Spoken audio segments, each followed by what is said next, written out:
So my wife and I were talking this weekend, and I brought up the idea of the magic drawing machine, and her face went blank, and I realized I had never told her this story.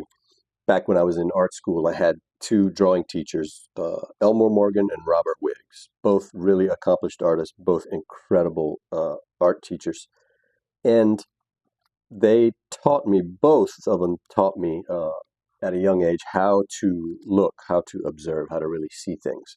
So in art, of course, you want to, at the beginning, be accurate in what you're portraying. So they would have us set up our drawing pads that we were working on in drawing class as close as possible to the subject that we were drawing, whether it's a person or a still life or whatever, so that the gap between them visually for us was minimized. Because when you go from observing to then drawing, your brain does a lot of stuff to trick you and make you change what's on the paper versus what's there. So they wanted to close that gap.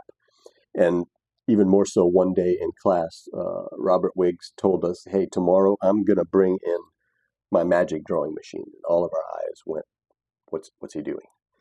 So the next day he comes in and he's literally got this, it's just a panel of glass on a base.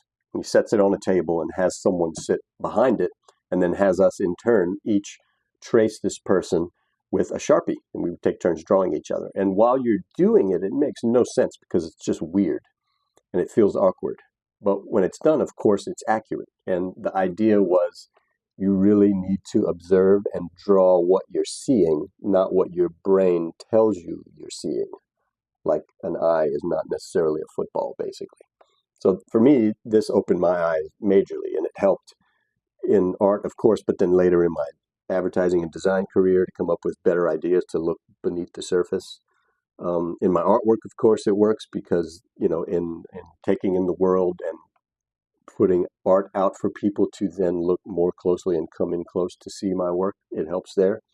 But I feel like it's just life in general. It could help us. This idea of noticing, of really being inquisitive and taking in what we're seeing, so that we're not fooling ourselves and that we're being accurate with it. Because I feel like if you could take that and every person, times 8 billion of us on the planet did that, I feel like we would have a vastly different world just by this act of noticing.